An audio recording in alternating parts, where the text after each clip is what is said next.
오늘도 본문의 말씀은 두 곳인데요. 공통 본문입니다. 사도행전 11장 26절. 계속해서 반복해서 봉독하는 것은 이 말씀에 담긴 의미들을 깊이 새겼으면 하는 뜻에서 그렇습니다. 사도행전 11장 26절과 또 신약성경 계시록 요한계시록 3장 20절의 말씀인데요. 먼저 사도행전 11장 26절 말씀 함께 합독하시겠습니다. 11장 26절입니다. 시작. 만남에 안디옥에 데리고 와서 둘이 교회에 1년간 모여 있어 큰 무리를 가르쳤고 제자들이 안디옥에서 비로소 그리스도인이라 일컬음을 받게 되었더라. 아멘. 요한계시록입니다. 성경의 맨 마지막 책인 요한계시록 3장 20절만 함께 같이 합동하시겠습니다. 요한계시록 3장 20절입니다. 요한계시록 3장 20절 함께 읽겠습니다. 시작.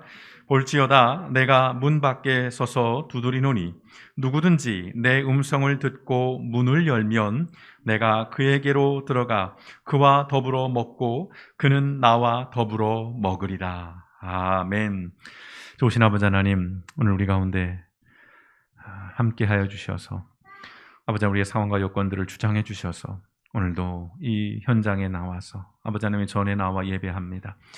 아버지 오늘도 말씀 가운데 우리를 돌아보게 하시고 오늘 우리 시대의 교회와 우리 성도들의 삶들을 살필 때에 하나님 우리로 하여금 돌이킬 것은 돌이키게 하시고 또한 버릴 것은 버리게 하시고 새롭게 할 것은 새롭게 할 수 있는 지혜와 용기와 믿음의 결단을 이 시간 허락하여 주시옵소서. 그리하여 교회가 여전히 교회로 세워지게 하시고 또한 아버지 믿음의 백성들이 하나님의 사람으로 여전히 살아갈 수 있도록 오늘 이 말씀 가운데 복 주시고 특별히 아버지 말씀을 통해 우리가 다시 한번 결단할 때에 하늘의 은혜가 또한 그 하나님의 강권하심이 우리의 심령 가운데 충만하게 임하여져 갈 수 있도록 우리 하나님 함께하여 주시옵소서. 오늘도 아버지 하나님 귀한 예물을 드린 믿음의 백성들의 손길들을 기억하시고 아버지 하나님이여 여러 가지 어려움 속에서 애통해하는 심령들 가운데 하나님 위로해 주시고 믿음의 백성들의 삶 속에 그 하나님의 부요하심과 넉넉함이 그치지 아니할 수 있도록 살피시고 또한 인도하시고 넘치도록 부어주심으로 아버지 하나님과 더 많이 나누며 사는 인생들 아버지는 그러한 믿음의 가정들이 될 수 있도록 우리 하나님께서 특별한 은혜로 함께하여 주시옵소서. 모든 말씀을 권하신 예수님의 이름으로 감사하며 기도드렸습니다. 아멘. 앉으시겠습니다.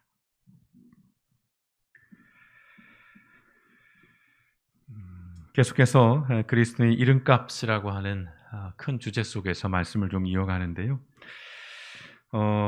수없이 얘기되고 있습니다. 지금 전 세계, 우리나라뿐만 아니라 전 세계는 코로나라고 하는 날벼락을 맞고 있습니다. 말 그대로 날벼락입니다. 어느 날 느닷없이 우리의 일상으로 들어온 이 정체불명의 바이러스가 우리가 사는 세상과 또 우리의 사람들의 풍경을 아주 낯설게 전혀 새로운 것으로 만들어 버렸습니다. 지난해까지 우리가 이렇게 예배를 드리고 또 이런 상황이 될 줄, 이렇게 마스크를 쓰는 것이 일상이 될 거라고는 아무도 생각하지 못했던 것이죠. 이제 아이들이 그런다고 하더라고요. 이제 저는 마스크를 쓰고 뛸 수도 있습니다. 아이들이 벌써 이제 적응을 해버린 거예요.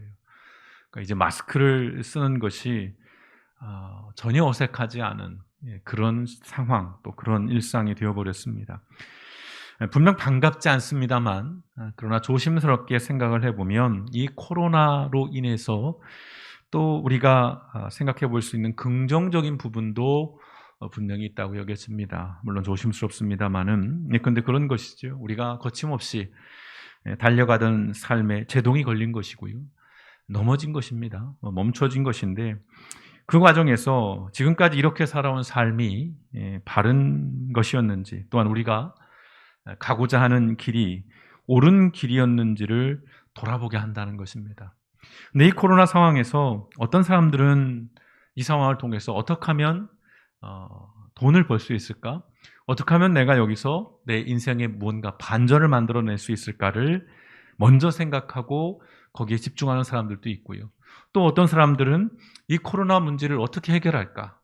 특별히 의료계 쪽에 있는 분들은 매달리는 거죠. 백신을 개발한다거나 또는 이것을 관리하고 통제할 수 있는 방법들을 생각하는데 먼저 우선해서 마음을 두는 것이고, 또 어떤 사람들은 어떻게든 이 상황을 좀 버텨보자, 그냥 견뎌보자 라고 해서 스스로의 삶에 다 국한되어서 살아가는 그런 사람들도 있습니다.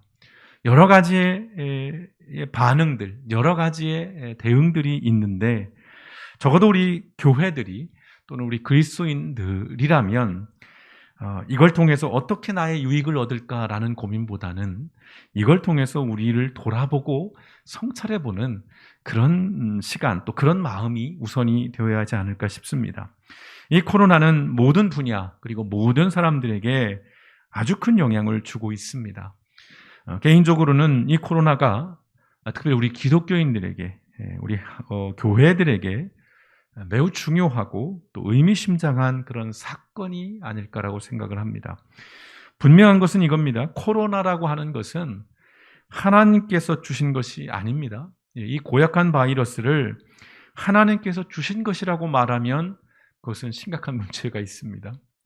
다만 우리는 이 상황들을 통해서 우리의 신앙, 또 우리의 삶을 진지하게 돌아보면서 과연 하나님께서는 이러한 상황 속에서 우리에게 원하시고 또 우리에게 바라시는 삶의 모습들 또는 신앙의 수준들이 어떤 것인가를 헤아려보고 또 짐작해보는 그런 기회로 삼아야 하지 않을까 싶습니다. 그런 이유로 우리가 사도행전을 묵상을 하고 있는 것이고, 그 가운데 그리스도인의 이름값에 관한 지루한 성찰을 몇 주간에 걸쳐서 계속하는 이유도 바로 여기 있는 것입니다. 분명 지금은 위로와 격려가 필요한 시대입니다. 코로나 블루를 넘어서 코로나 레드라고 이제 하는 말까지 나오는데요. 사람들이 너무 날카로워져 있고 예민해져 있고 또 너무 다운돼 있는 것이죠. 우울감에 깊이 빠져 있는. 그래서 일본 같은 경우도 그렇고 20대 여성들의 자살이 급증하고 있다는 어떤 뉴스들을 접하게 됩니다. 이런 때는 격려가 필요하죠. 위로가 필요합니다. 분명히 그렇습니다만은, 그러나 또 한편으로는 번거롭고 부담스러운 고민들, 또 그런 성찰들도 필요하다는 것입니다. 가벼운 격려와 위로만 있게 되면 그건 비상적이 되는 것이죠. 진정한 위로와 격려는 문제를 개선하는 것이고요. 그리고 낡은 것을 개혁해내는 것, 그 과정 속에서 위로를 또는 어떤 격려를 얻게 되는 것이 아닐까 싶습니다. 오늘 이 코로나 시대에 우리의 교회와 그리스도인들은 많은 것을 잃어버리고 있습니다.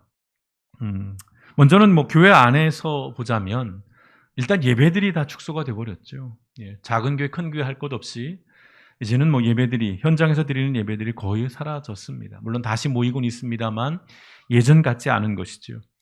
그리고 또 소그룹 모임들, 성도들의 교제들이 교회 안에서 사라졌습니다.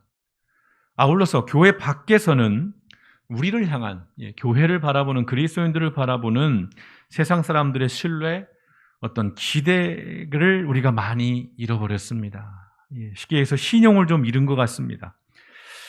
교회라고 하면 이제 진절머리를 내는 사람들, 아주 고개부터 젓는 사람들이 이 코로나 시대에 더 많아진 것 같아서 안타까운 마음도 있고 또 죄송한, 민망한 마음들도 있습니다. 이 교회와 그리스도인들이 우리 세상으로부터 어떤 혐오와 또 어떤 분노의 대상이 되고 있다는 것이 참 뼈아픈데요. 다소 좀 억울하다. 그리고 교회를 향한 비난이 좀 과잉이다라고 하는 말로써 우리가 애써 정신 승리를 해보지만, 냉정하게 보자면 분명 교회와 그리스도인들은 이 코로나 시대에 많은 것을 좀 잃어버린 것 같습니다. 하지만 이 잃어버림을 통해서 우리가 진짜 잃어버리고 우리가 정말 놓치고 있던 것들이 무엇인지를 알 수 있다면, 그것들을 다시 우리가 얻어낼 수 있다면 오히려 이 잃어버림이 우리에게 축복의 기회가 되지 않을까 싶습니다. 아주 오래전 한 교회에 이런 기회가 찾아오게 됩니다. 오늘 말씀 요한계시록, 성경의 가장 마지막에 있는 요한계시록에 등장하는 이른바 소아시아 지역에 있던 7개의 교회가 있습니다. 지금의 터키 지역에 흩어져 있는 7개의 교회 가운데 하나였던 라오디게아 교회, 바로 그 교회입니다. 라오디게아 교회. 일곱 교회 중 하나인데요. 요한계시록의 일곱 교회는 책망을 받은 교회도 있고 책망과 칭찬을 받은 교회들이 있는데, 이 라오디아 교회에 하나의 기회가 주어지는데, 이 라오디아 교회가 그렇다면 어떤 교회였는지를 우리가 알 수 있는 대표적인 말씀이 있습니다. 요한계시록 3장 15절에서 16절 말씀입니다. 우리에게 익숙한 말씀이라서 그냥 개역 개정으로 여러분 앞에 보여드리겠습니다. 지금 같이 보실까요? 내가 내 행위를 아노니 네가 차지도 아니하고 뜨겁지도 아니하도다. 네가 차든지 뜨겁든지 하기를 원하노라. 네가 이같이 미지근하여 뜨겁지도 아니하고 차지도 아니하니 내 입에서 너를 토하여 버리리라. 유명한 말씀이죠. 차지도 않고 뜨겁지도 않은, 물론 어떤 사람들은 미지근한 걸 좋아할 수 있습니다만 상징적인 말씀입니다. 굉장히 센 비판이죠. 토해버리겠다라고 하는 표현입니다. 그런데 이 교회는요, 세 가지의 풍족함이 있었습니다. 그리고 그것들을 굉장히 자랑했어요. 압축해서 말씀드리면, 첫째, 돈이 많았어요. 라오디게아 이 지역은 굉장히 많은 무역, 상업이 번성했기 때문에 당연히 그 교인들도 부자들이었고, 그러다 보니 교회도 부자였습니다. 아주 부유한 도시로서 교회도 재정적인 어려움이 전혀 없던 그런 교회였고요. 둘째로, 옷이 흔했습니다. 단순히 옷이 흔했다는 게 아니라 좋은 고급 옷이 흔했어요. 왜냐하면 이 지역은 모직 산업, 이 천이 아주 특산품이었는데 아주 고급이었습니다. 그 지역에 아주 흔한 것이어서 이들은 좋은 옷을 아주 입고 있던, 그래서 그것을 자랑하는 그런 교회였고요. 셋째로, 이 지역은 안약으로 사용되는 재료가 풍부했습니다. 그래서 동시에 의학이 매우 발달한 그런 도시였어요. 이 라오디아 교회는 이 세 가지를 자랑하는 겁니다. 우린 돈이 많아, 우린 잘 입고 있고, 우리는 의학도 발달했고, 이런 것들을 자랑하고 있었습니다. 하지만 예수님께서는 이제 이 라오디아 교회에 대해서 이렇게 책망을 하시지요. 요한계시록 3장 17절 말씀을 보시면, 너는 풍족하여 부족한 것이 조금도 없다고 하지만 실상 너는 네가 비참하고 불쌍하고 가난하고 눈이 멀고 벌거벗은 것을 알지 못한다. 굉장히 뼈아픈 지적이죠. 그리고 그들이 자랑한 것들을 조목조목 깨트려 버리시는 겁니다. 풍족해 조금도 부족한 것이 조금도 없다고 하지만 뭐라고 말씀하는 거예요? 비참하다는 거죠. 불쌍하다는 겁니다. 가난하다는 것이에요. 좋은 안약이 있어서 눈의 건강에 좋다고 하는데 정작 눈이 멀었다는 겁니다. 좋은 옷감들이 있어서 좋은 옷을 넘치게 입지만 벌거벗었다라는 겁니다. 신랄한 것이지요. 자신들이 가지고 있던 것들을 자랑했지만 오히려 그것으로 정말 그들이 가져야 할 것, 정말 그들이 지켜야 할 것을 갖지 못하고 있음을 지금 책망하고 계신 것입니다. 그런 후에 교회를 향해서 이렇게 권고하시지요. 18절과 19절의 말씀입니다. 함께 보시겠습니다. 그러므로 나는 내게 권한다. 라오디아 교회를 향해서 하는 말입니다. 내가 부유하게 되려거든 불에 정련한 금을 내게서 사고 내 벌거벗은 수치를 가려서 드러내지 않으려거든 흰옷을 사서 입고 내 눈이 밝아지려거든 안약을 사서 눈에 발라라. 나는 내가 사랑하는 사람은 누구든지 책망도 하고 징계도 한다. 그러므로 너는 열심을 내어 노력하고 회개하여라. 돌이키라는 것입니다. 금을 사고 흰옷을 사고 안약을 사는다는 말은 결국은 이 라오디아 교회가 그들이 풍족함을 자랑했지만 영적으로 매우 빈곤했다는 것, 헐벗었다는 것, 눈멀었다는 것을 얘기하고 그들이 가지고 있던 것들이 오히려 독이었다라고 하는 그런 역설을 우리에게 들려주는 것이에요. 다 가졌습니다만 이들에게 없는 것이 있었죠. 뭐죠? 이들에겐 정작 예수 그리스도가 없었다는 겁니다. 그래서 예수님께서 말씀하십니다. 오늘 우리가 읽은 본문입니다. 20절 말씀. 보아라, 내가 문 밖에 서서 문을 두드리고 있다. 누구든지 내 음성을 듣고 문을 열면 나는 그에게로 들어가서 그와 함께 먹고 그는 나와 함께 먹을 것이다. 아멘. 유명한 말씀이죠. 그림이 딱 떠오르시나요? 예수님께서 문 밖에 서서 계신, 근데 손잡이가 없는, 안에서만 열 수 있는 그 그림, 유명한 성화가 있는데 주로 이 말씀은 불신자들을 전도할 때 사용합니다. 교회 밖에 있는 사람들에게 이 말씀을 들려주면서 막 두드리고 문을 열고 예수님을 영접하십시오, 이런 얘기를 할 때 이 말씀을 주로 사용하는데, 하지만 이 말씀이 처음에 사용된 것은 예수님을 믿고 있지만 예수님이 없는 교회와 그리스도인들을 향한 말씀이라는 것입니다. 불신자들에게 먼저 들려줄 말씀이 아니라 예수 믿는다라고 하는 우리의 마음들, 우리 교회들에게 주는 말씀이라는 것입니다. 문을 굳게 닫고 그 안에서 풍족함을 자랑하고 아무 문제 없다고 자족하고 있지만 정작 그 안에 계셔서 영광을 받으시고 찬양을 받으셔야 할 예수님께서는 문 밖에 서 계시다는 거죠. 교회와 그리스도인들에게 초대받지 못하고 환영받지 못하고 환대받지 못하고 계시다는 겁니다. 누가요? 예수님께서요. 교회의 머리 되시는 예수님께서. 이런 기가 막힌 현실은 그 옛날 이 라오디아 교회만의 문제는 아니라는 것입니다. 여러분, 예수님조차 초대받지 못하는 교회에 어느 누가 초대받을 수 있겠습니까? 예수 그리스도가 없는 교회에서 진정한 환대가 있을 수 있을까요? 예수 그리스도가 없는 교회에서는 그저 사람들이 모여서 자신들의 것을 자랑하고 그 자만함 속에서 살아가는 그러한 교회에서는요, 권력자들 또는 이권을 탐하는 자들만이 서로를 환영하고 환대할 뿐이라는 것입니다. 오늘날 교회가 그런 비판을 조금 받습니다. 사업을 하려면 교회를 가야 하고, 또 승진을 하려면 교회를 가야 하고, 그 안에서 인맥을 형성해서 그 속에서 내가 원하는 것들을 이룰 수 있다. 저는 그것을 다 나쁘게 보지는 않습니다. 문제는 그것이 중심이 되어버린다는 거예요. 예수는 없고 사람만 존재하는 것이죠. 그리고 그 안에서 벌어지는 일들은 서로가 서로를 밀어주고 끌어주는 이런 일들만 있는 그런 교회라면 교회일 수가 없다는 것이죠. 그 사회에서 가난하고 소외되고 힘없는 사람들이 교회에 들어가지 못한다면 그런 교회는 예수님께서도 들어가실 수 없지 않을까요? 여러분 생각은 어떠신지요? 이 라오디아 교회는 풍성했어요. 풍족했습니다. 풍요로웠습니다.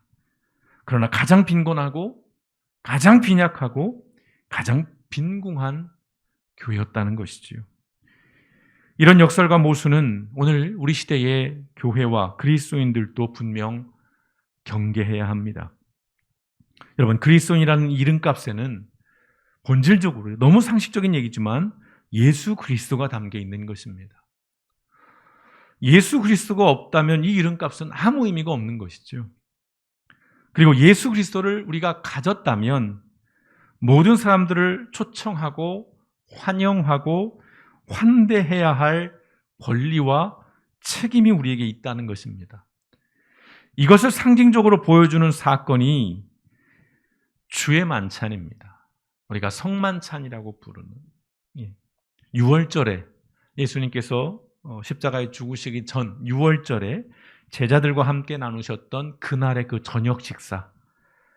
그 저녁 식사는 우리가 예수님의 죽으심 또는 예수님의 십자가의 그 희생만을 기념하고 기억하는 시간이 아니라는 것이지요. 예수님의 살과 피는 모든 사람을 위한 것입니다. 그때 당시 유대인들, 그 중에서도 예수 믿는 사람들에게만 예수님께서 그 살과 피를 내어주신 것이 아니고 그들에게만 예수님의 살과 피가 유효한 것이 아니라는 것입니다. 모든 사람을 위한, 모든 사람을 위해 흘리신 피, 찢기신 살이라는 사실입니다. 무슨 말씀입니까? 차별이 없다는 거예요. 제한이 없다는 것입니다. 그날의 그 저녁 식사 자리는 많은 의미를 담고 있지만 그 가운데 아주 중요한 의미, 모든 사람은 환영받고 환대받아야 할 사람이라는 것을 보여주는 분명한 사건이었다는 것입니다. 복음서에는 예수님께서 사람들과 먹고 마시는 이야기가 아주 많이 등장합니다. 여러 번 말씀을 드렸습니다. 그리스도를 따라서라는 책을 쓴 로버트 제이 캐리스는 아주 재미난 이야기를 우리에게 합니다. 바로 이렇게요. 누가복음에서 예수님은 식사하러 가거나 식사 중이거나 식사를 끝내고 나오는 중이셨다. 그러니까 누가복음에 보면 예수님은 온통 그냥 먹고 마시는 사람으로 분으로 기록이 되어 있다는 것이죠. 근데 여러분, 먹고 마시는 행위는 생각해 보면 인간의 가장 원초적인 필요입니다. 욕구예요. 악한 것이 아닙니다. 단순히 이것이 우리의 필요나 욕구를 넘어서는 뿐만 아니라 인간의 어느 면에서 가장 숭고하고 거룩한 행위라는 것입니다. 먹고 마신다는 것이요. 단순히 어떤 내 욕구를 채우는 것만이 아니라 그 안에 담긴 의미를 보면 굉장히 거룩한 것이라는 거죠. 특별히 이 먹고 마심은 환영과 환대의 아주 중요한 수단이라는 것입니다. 그래서 떡을 준비했습니다. 자, 예수님의 먹고 마심에는 이런 의도성이 있다는 것입니다. 단순히 그분이 바리새인들처럼 예수님을 비난했던 사람들처럼 정말 먹기를 탐하는, 포도주를 즐기는 뭐 이런 것이 아니라 그 안에 의도가 있었다는 것입니다. 당시에 차별받고 무시당한 사람들과 특별히 식사를 많이 하셨어요. 그런데요, 이것은 그때 당시 예수님을 따르는 사람들, 제자들에게조차도 쉽게 이해할 수 없는 행동이었어요. 아니, 우리 선생님이 저러면 안 되지 않나? 아무리 그래도 어떻게 세리하고 그 안에 들어가 식사를 하지? 아무리 그래도 저 부정한 사람과 같이 식탁을 겸상을 하지? 사실은 그들에게도 받아들이기 힘든 아주 파격적인 모습인 것이었어요. 예수님께서 식사를 하시는 그 모습들이. 그러나 예수님은 그 거부되고 소외된 사람들과 함께 먹고 마시는 그 행위를 통해서 왜 내가 이 땅에 왔는가를 세상 가운데 분명하게 드러내고 있는 것입니다. 성도 여러분, 예수님께서는 잃어버린 자들을 되찾기 위해 오셨습니다. 아프고 병든 사람들을 치유하기 위해 오셨습니다. 깨어지고 상한 관계를 회복시키시기 위해 오셨다는 것입니다. 무엇보다 사람을 사람으로 받아들이고 사람이 사람과 함께 살아가게 하시기 위해 오셨다는 것을 그 먹고 마심을 통해서 사람들에게 보여주고 있는 것이지요. 이 일을 위해 예수님은 발을 씻겨주셨고요. 이것을 위해서 십자가에 죽으셨고요. 그리고 이것을 위해 무덤에서 부활하신 것입니다. 그리스도인들은 우리가 말하는 의식으로서의 그 성만찬 의식, 떡을 떼고 잔을 마시는, 한 달에 한 번 하던 그것을 지금 못한 지가 벌써 이제 1년이 넘어가는 분위기인데요. 이 성만찬 의식을 통해서 예수님의 삶, 그리고 예수님의 그 사역을 우리가 기념하고 기억합니다. 이 예수님의 삶과 그 예수님의 사역의 핵심은 다른 것 없습니다. 모든 사람을 환영하고 환대하는 것이었어요. 인류학자 김형건 박사는 그의 책에서 이렇게 우리에게 이야기합니다. 인간은 환대받는 것으로 시작하여 사람이 된다. 환대받지 못한 인간은 비인격으로 취급되며 사람이 되지 않는다. 어떻게 들으시는지요? 그리스도인의 그 이름값에는 바로 이 의미가 있는 거예요. 사람을 사람으로 대하는 환대의 태도가 담겨 있다는 것입니다. 우리는 코로나 시대를 살아가면서 사람이 사람으로 그리고 사람과 함께 어울리며 살아가는 삶을 잃어버렸습니다. 요즘 거리두기라는 이야기, 사람과 사람이 거리를 두기를 해야 한다. 한편으로는 긍정적인 부분도 있지만 다른 한편으로는 참 안타까운 것이죠. 사람을 멀리해야 된다는 것, 심지어는 가족조차도 때로는 멀리해야 된다는 것이 참 안타까운 현실입니다. 근데 다만 이런 거리두기는 모두를 위한 일이지요. 서로를 위한 일입니다. 그런데 서로를 위한 이 거리두기가 아닌 누군가를 차별하고 배제하고 무시하기 위한 그런 거리두기가 이 코로나 시대에 들어서 더욱더 강화되고 더욱더 강해지고 있는 이 현실을 우리는 보게 됩니다. 더 안타까운 것은 그 중심에 자주 말씀드립니다만 교회가 있다는 것이죠. 그리스도인들이 있다는 현실입니다. 목사님, 그건 소수입니다. 다수는 그렇지 않습니다. 예, 저도 그렇게 생각을 합니다. 그러나 소수라고 하기엔, 일부라고 하기엔 큰 영향력을 갖고 있는 교회들이 기본적으로 보여주는 모습들이 이러한 모습이라는 것을 우리가 부정할 수 없다는 것입니다. 큰 교회를 비판하고 비난하자는 차원이 아닙니다. 작은 교회도 그런 문제가 있고요. 우리 교회도 그런 문제가 있다는 것이죠. 환영하고 환대하는 일보다 무심하고 무례하며 정죄하고 저주하는 일에 더 열심을 내고 있는 것 같습니다. 당신은 이것 때문에 교회에 오면 안 되고, 당신들은 이렇기 때문에 우리는 당신들과 어울릴 수 없고, 당신들이 이것들을 고치지 않으면 우리는 받아들일 수 없고, 이런 것이 점점 교회의 문화가 되고 있고 특징이 되어가고 있는 것 같아요. 그저 예전에는 술, 담배였습니다. 술, 담배 하면 교회 못 옵니다. 이거였어요, 예전에는. 근데 요즘은 너무 다양해지고 있어요. 이래서 저래서 안 되는 거예요.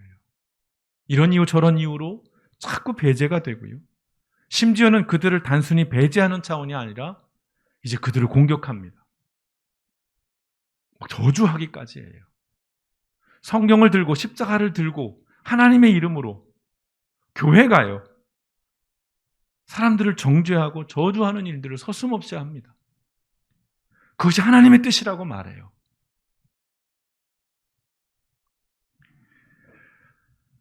코로나 상황이 좀 길어지면서 안타까운 뉴스들이 많이 나옵니다. 그 가운데 조금은 좀 화도 나고 또 참담한 마음이 들었던 기사 가운데 하나가 이런 거였어요.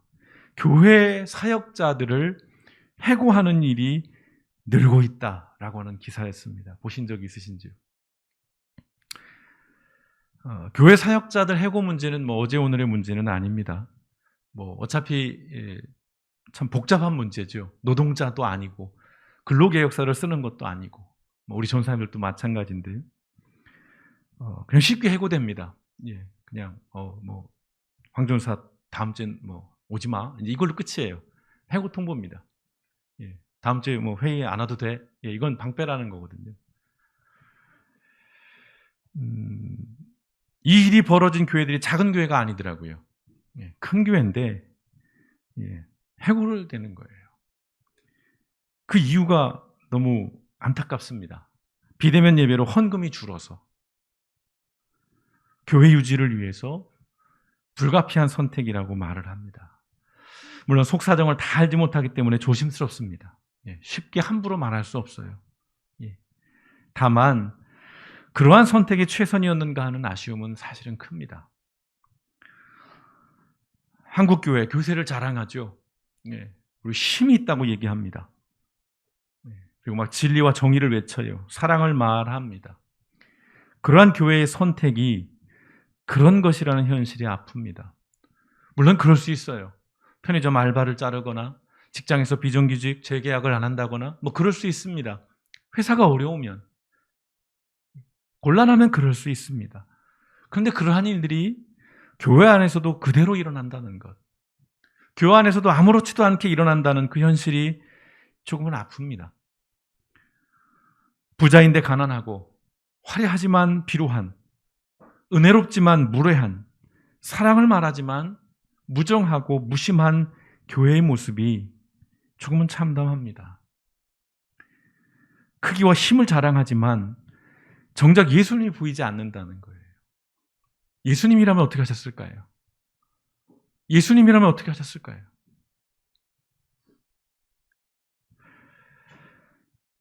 지금 분명 위기의 시대입니다. 앞서도 말씀드렸듯이 모두가 어렵고 힘든 시절이에요.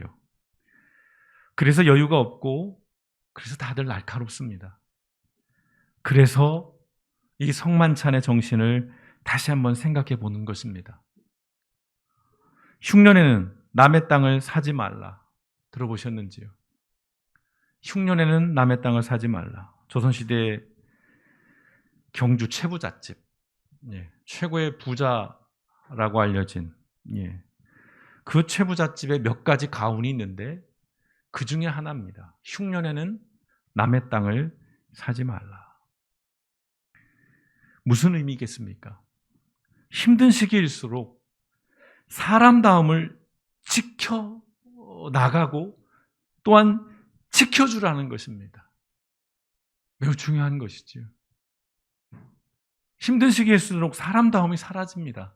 소모품이 돼버리잖아요. 부품이 돼버리잖아요. 인격체로 대우받지 못하잖아요. 흉년이라고 하는 어려움 속에서 그것을 내가 기회를 얻는, 내가 더 많은 것들을 누리는 기회로 삼지 말고 누군가의 사람다움을 지켜주라고 하는 그 정신이 이미 조선시대에, 그것도 그냥 어느 한 집, 가문의 정신이라고 할진데 하물며 우리 교회와 그리스도인들의 모습은 어떠해야 할지를 고민해 봅니다. 앞서 말씀드렸습니다. 사람은 환대받고 환대할 때 사람으로 살아가는 것입니다. 여러분의 입장을 한번 생각해 보십시오. 당신은 몸무게가 80kg가 넘어서 교회에 올 수 없습니다. 당신은 탈모군요.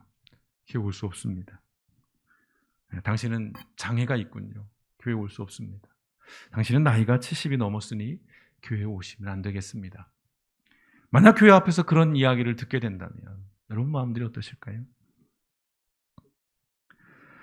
예수님께서 내어주신 살과 피는 사람을 사람으로 살아가게 하시려는 환영과 환대의 정신을 담고 있습니다.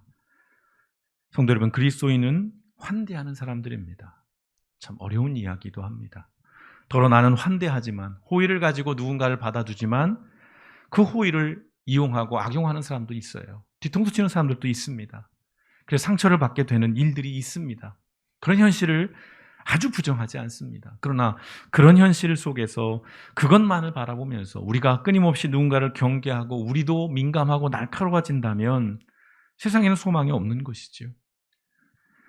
그리스도인은 환대하는 사람들이라고 하는 것, 이것이 그리스도의 이름값에 담긴 세 번째 의미입니다. 어느 영화 속 대사로 오늘 말씀을 마치려고 합니다.